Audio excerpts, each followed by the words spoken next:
Well, hello everyone. Happy October Hello. 2022. This is the month of Essen Spiel 2022, right. and we are currently in Belgium. Yes. We're in Brussels. Yeah, if you've noticed, our channel has been a little bit quieter lately, and that's because we are in Europe and we've been traveling for the past, I don't know, is it 10 days? 10 or or- shorter? yeah. Just short of 10 days, We I left guess. mid-September, so Yeah. it's been a long time. It's been a long time away from home, but this has all been leading up to our trip to Essen Spiel, which is in Germany, and it's happening this weekend. So we figured we'd do kind of like a dual vlog / 10 Essen games that we're looking forward to checking out while we're there. So if you're interested in just jumping to the games list, feel free to use the timestamps in the description below liberally, because we're going to be talking a little bit about other stuff first. So as Naveen was mentioning, we are currently in Brussels, Belgium, and tomorrow we leave on a train to go to Essen. So we've been traveling throughout Paris. We went to Paris, Brussels, Bruges, and now we're back in Brussels, Yes. just kind of waiting. Today's kind of like the lazy day. We're doing laundry today. Yes, much needed laundry today. So I'm wearing this jacket, by the way, because I don't have any clothes yet. They're all in the wash. And we've been doing a lot of traveling with my sisters. So I'm a little bit sad today, a little bit in the sads, because my sisters just left and change is always hard. So like we kind of created like this itinerary of like her sisters and us. We would travel through Europe for a little bit, or for a part of Europe, and then we would continue on to Essen. They would go back home to their jobs and their normal lives, and so we're kind of in that transition day today. Yeah, and if you probably might have noticed, Naveen is suffering from some allergies because there's a lot of cigarette smoke in these parts, and we're not quite used to that, and so it's not been the most ideal. Little hoarse. But yeah, it's definitely not COVID, because we actually picked up some COVID tests while we were here, and everything's been negative so far, and I'm feeling fine. Yep. So just gotta tough it out. Tough it out, yeah. We're also a teeny bit homesick. We both really miss Dexter, but Naveen's parents have been giving us Dexter updates. The Daily Dexter is what we call it. Yeah, he's been having a good time. He doesn't even know we're gone. He has no idea. But we're both pretty excited to switch gears to board gaming. Speaking of board games, we are currently at our Airbnb, so apologies if any of the lighting is not very good, but there's a bin in this Airbnb that's labeled board games, and we didn't know what to expect, but when we opened it, it's Lords of Waterdeep. Oh my goodness. And that's kind of the surprising part, I guess, about traveling throughout Europe. Board games, the way that we enjoy them, are a lot more prevalent here than they are in the United States. Yeah. So that was a nice surprise. We were expecting like Uno, Sorry, like those kind of games. And Yeah. when she said like, oh, there's board games in there, and then we open it up, and sure enough, Lords of Waterdeep. We're like, what the heck? Okay. Yeah. If you've never played Lords of Waterdeep before, this is a worker placement game. It might have been our very first worker placement game, getting into the hobby. Yeah. And it's excellent. In my opinion, it stood the test of time. This is one that there's now an app for. So after I picked up the app, it's one of those that kind of replaced the physical board game for me. But it's a really great game. It's just worker placement and with goals and such. But it's been really a while good. since I played it. We didn't get to play it even though it was in the bin, but it was nice to see it there. Yeah. All right, so now for our Essen list. Just like we did with the Gen Con, this is a combined 10 list for us, and this was a very difficult list to make because we both had kind of forgotten how many more games there are on the Essen Spiel preview list than there are on the Gen Con list. Yeah, on BGG they have a list leading up to these big conventions. So they have an Essen preview list, which had just shy of like 1,200 new games coming out.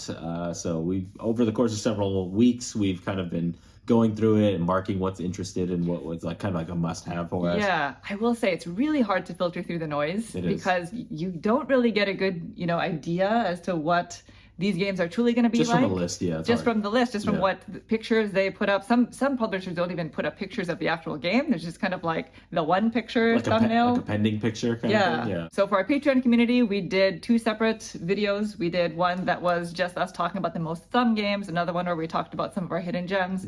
And so this is going to be the 10 that we've decided upon that we're definitely going to be trying to check out while we're there. Yeah, so we go into Essen with the plan, or any con, we go in with the plan, and it always falls apart anyway. So of these 10, I can guarantee we're probably only going to be able to see maybe 5 or 6 of them. 5 or 6. And as per usual, we do have some runner-ups, or just general shout-outs, and we have quite a few of them this time around, just because of the nature of the beast. So the first 2 are general booths that we always like to try to go to in the past, whenever we've come to Essen Spiel, one of which is the Oink Games booth. Now, over the years, Oink has been a lot more popular. Yeah. You know, you can see Oink booths at other conventions, not just at Essen Spiel. But the first time we went to Essen, that was pretty much the only time we saw an Oink booth. And they always have like a ton of all of their games really displayed. Most of them, yeah. They also have like a little area where you can play a majority of them before you buy them. Yeah, they have like standing tables. Yeah. If you're not familiar with Oink games, they make these like little box games, which some are hit, some are miss for me. Yeah. So it's always nice to go there though and see what is new because you never know what those gems are going to be. Yeah, the very first Oink game that really kind of opened our eyes to the entire publisher, it was the Deep Sea Adventure. I think it's called. Deep Sea? I think it's Oh my called gosh. Deep Sea Adventure. It's Yes. the submarine push your luck game where you're trying to dive underwater to get the treasures, but also trying to make it back before Using everybody. up the oxygen. Yeah, use up the oxygen and you just disappear into the water, That right? game was fun. Over time, like I found that like it can get a little frustrating when everyone is playing really aggressive. So Yeah. I don't know. I don't even know what's at their booth this year, but I'm looking forward to going over. Yeah, there are a few titles that I know a few friends have been interested in. So we're definitely going to go over there. We're going to try as many games as possible. And they always usually have like a deal of sorts as well, where it's like buy several, get X price. Y. So we're going to be checking them out. And the other publisher that we always like to check out their booth is one called Helvetique, which is very similar in that vein of like small box games. Small box, clever little games. Yeah, in the past they've done Winston, which is a Wiener Dog themed game. Yeah, they're always usually very light. Yeah. Some may say family weight, or some. They're also children's games that are part of their collection. But there's a wide variety of stuff that you can pick up. We did a preview video for one of their games that was out on Kickstarter. It's called Save Patient Zero. That was a deduction game. Yes, that's not a small box. That is not a small box game. That's their first step into like kind of a bigger box. Yeah. So yeah, they have a bunch of like we got a game called Misty from them. Kariba, which is one that was a hit with us. Yeah. So anyway, lots to choose from. If you'll be at the convention, highly suggest checking them out. Some specific games are Maui. That's a shout out because we actually have a copy of that at home that we're going to be reviewing soon. But that's a really neat one from Plan B Games. Oranienburg Canal. I don't know how to pronounce that, but that is an Uwe Rosenberg game. 2-player only? 2-player, is it? I think it's 2-player only. Well, the reason why it's kind of like a runner-up is because it's demo only. They're not selling it. It's not going to be released at the con. Yes. So I don't want to get anybody's hopes up this time. Speaking of Uwe Rosenberg, there's also another remake to Patchwork. I don't know how many Patchwork games there are now in this world. Halloween. There's Valentine's Day, Standard, and this I'm is sure like there's Christmas. an entirely new like re-theme, but it's pretty much Patchwork, and it's called Stack and Stuff, and I think it's about moving, like you're stacking a truck or something. Gotcha. But it's basically Patchwork. Okay. Another runner-up is a game called Chai Garam, and that's like an Indian designer, right? Yeah, what does that Indian translate company. to? Chai garam is basically there's a drink in Indian culture called chai. You probably heard of it. You probably heard of it. Starbucks or something like that, but.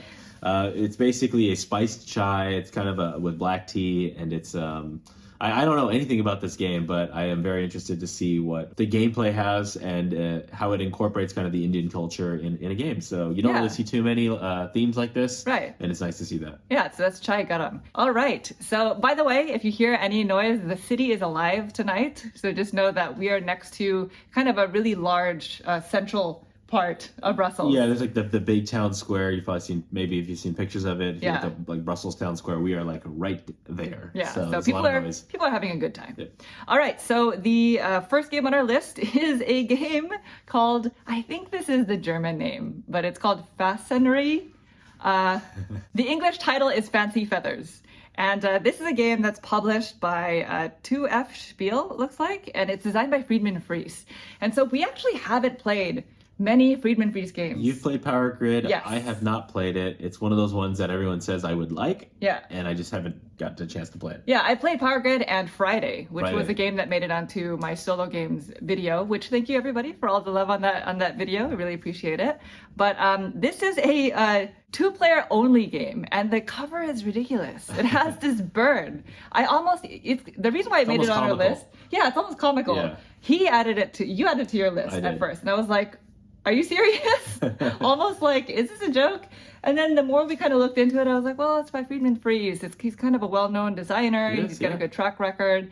And I don't know. Now I need to know. I need to know what this game is going to be about and how this game plays. It's 2-player only, so we're Yeah. always like on the lookout for 2-player only games because obviously the game was designed for our situation in mind. Yeah, it says it's set collection. I don't quite know too much about it, but there are cards with a bunch of silly looking birds. So I'm going to try to find this game and I'm going to try to play it and I'll let you know how it goes.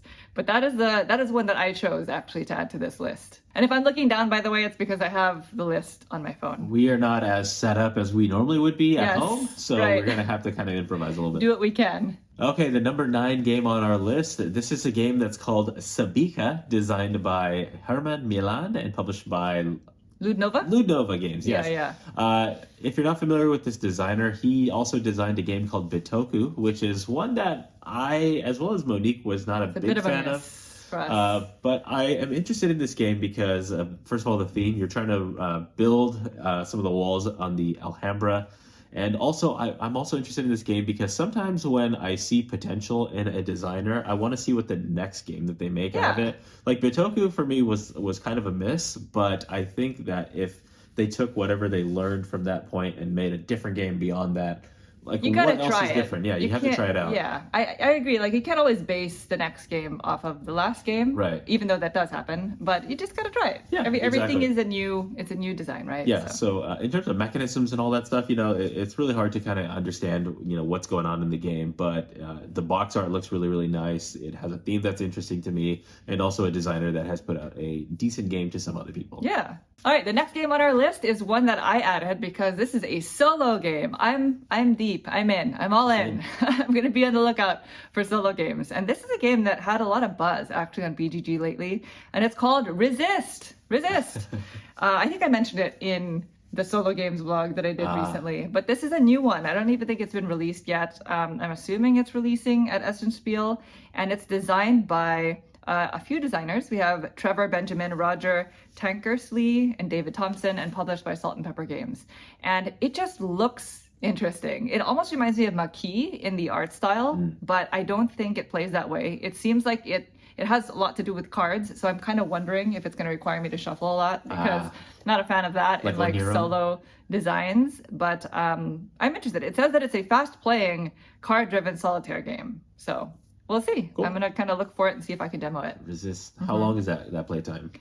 20 to 40 minutes. That's nice. So it is really nice. Like for a solo game for you, right? Like, Anything under an hour Yeah. for solo is nice. So we shall see. Okay, the next game is something that is pretty historical and very interesting to me. It is 1998 ISS. ISS stands for International Space Station.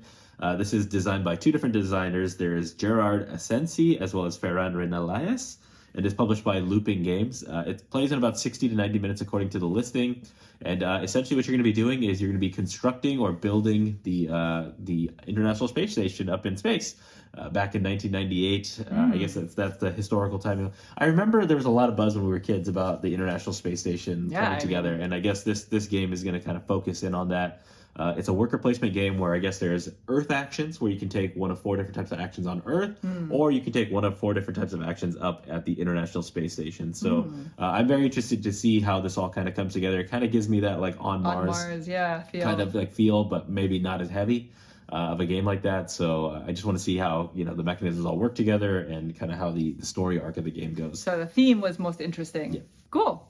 All right, so the next game is a choice that, or is a pick that I contributed, and this is a game called Discordia. So it's published by Iron Games and designed by Bernd Eisenstein, and it's for 1 to 4 players, plays in about 60 to 90 minutes, and it's basically a game where you're building up Rome, as well as some of the cities there, I suppose. That's like my kind of game. neighboring cities. Yeah. The thing that I found interesting is you don't want to build up the city too fast or too slow. So it's kind of one of those balance games. I'm not quite sure how that's going to translate, but it looks like there's also a combination of mechanisms. Like there's dice rolling, there's sudden death ending is what the tag is.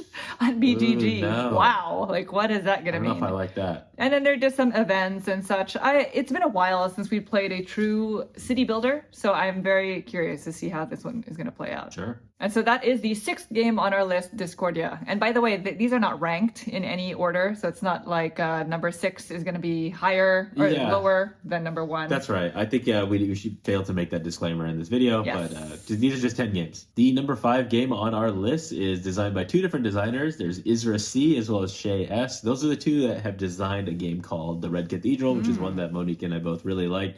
It's published by a company called Primigenio. So I'm not Primigenio. Primigenio. I'm not sure. Yeah, I'm not too sure. But this game is called Flower or Flower. Flower? Flower.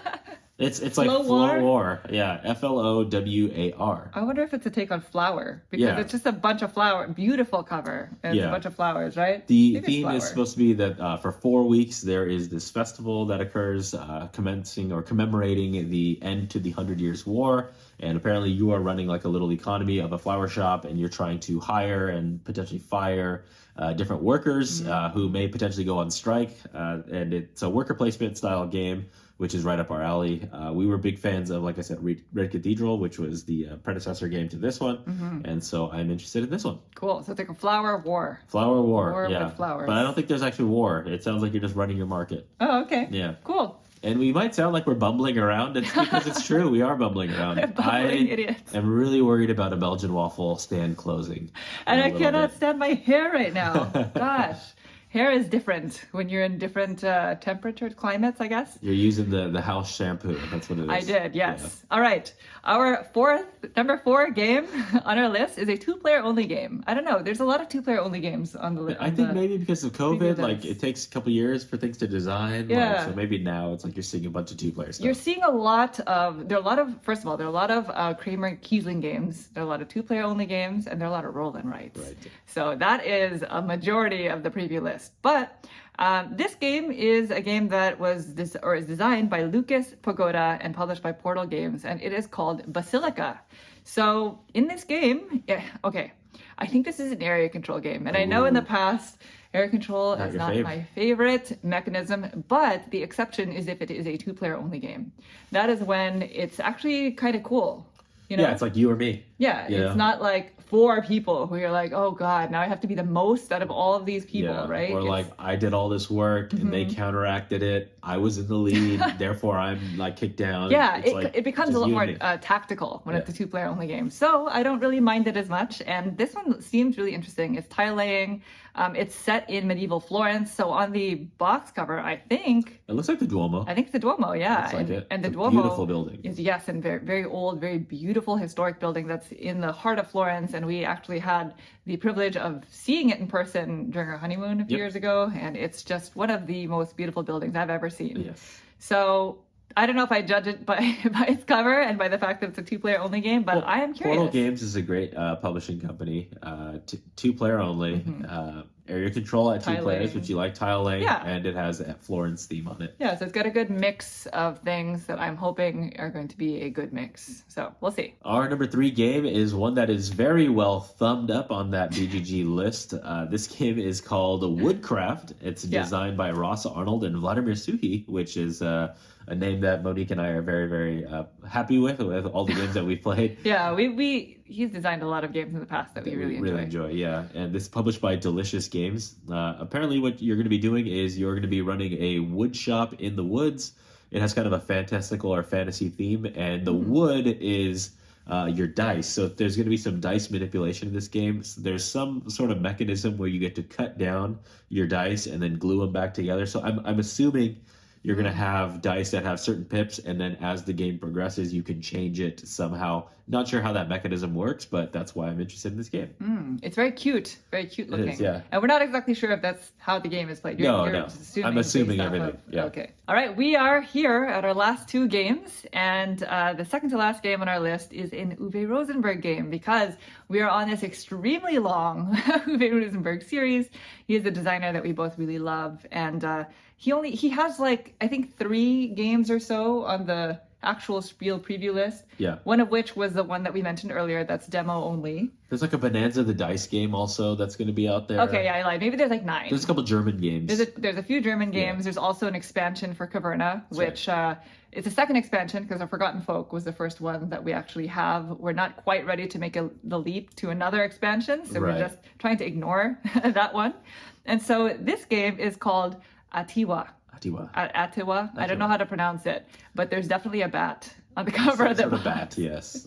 It's definitely a fruit bat, and I don't know much else outside of that. It's published by Uwe Rosenberg's name on it. It's definitely going to attract our eyes. Yes, it's published by Lookout Games. Of course, it plays 1 to 4 players, 30 to 120 minutes. So I'm assuming it's like 30 minutes per player, because that's how a lot of his designs go. Yep. But it is technically a worker placement game. It says worker placement, end game bonuses, modular board, variable player powers. There's quite a lot Sounds very Uwe Rosenberg. going on in that list of mechanisms. But it looks like it says you're going to be developing a small community, creating housing for new families, acquiring new land, managing your animals and resources. I think you're going to have to feed.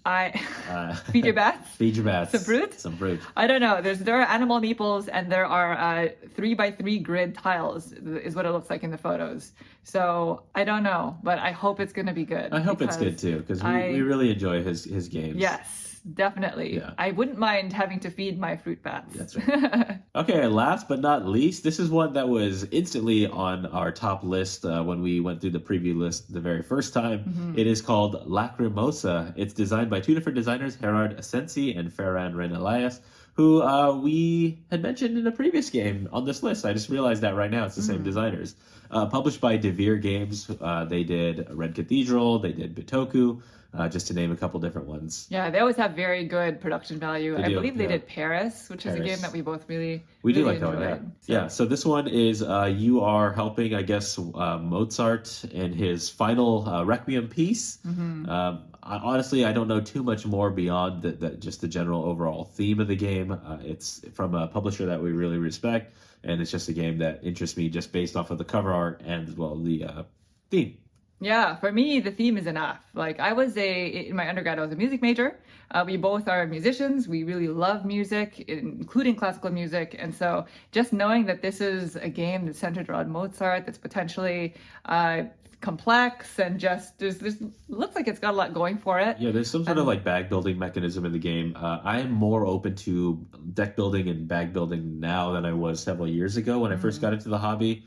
So I'm always interested to see like what is different, just kind of like how does this implement? How does it implement it differently? Like now that we're, several years beyond, my first introduction to bag building. Yeah. One of the original bag building, I don't know if it's original per se, but one of the big bag building games was Orleans. Orleans, yeah. When that first hit. That was a miss for me, but Naveen really loved it. Yeah. And that was a super popular game. A lot of people love Orleans. We actually still have that game, but we don't really play it much. I want to play it.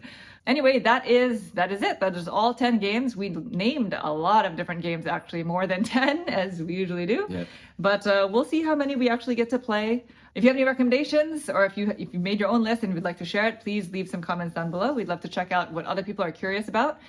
We are still going to be putting out a Let's Talk Board Games where we review a lot of the Gen Con games that we received now that it's been quite some time. We were actually going to release that video today instead of this one, but we decided to do this one instead, knowing that people are going to be attending Spiel, just in case there are people who are curious. Yeah, it's something that's happening, very soon. Yeah. But otherwise, we did not mention this earlier, but before we left home to go on this trip, it was quite chaotic. So we were actually unable to film another Uwe Rosenberg game. Yeah. We were going to try to film Caverna before we left. It was impossible. There's just no way. We were going to lose our minds if we had tried to film that. And so we'll make sure to prioritize that when we get back. But we were able to film another playthrough video, which was voted on by our Patreon community. So we'll be launching that at the beginning of next week.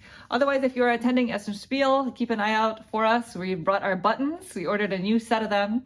So we have those. Yep. I'll be wearing a red sort of duffel bag, I guess, on my back. Yeah. So feel free to say hi if you see us, and we'll catch you later.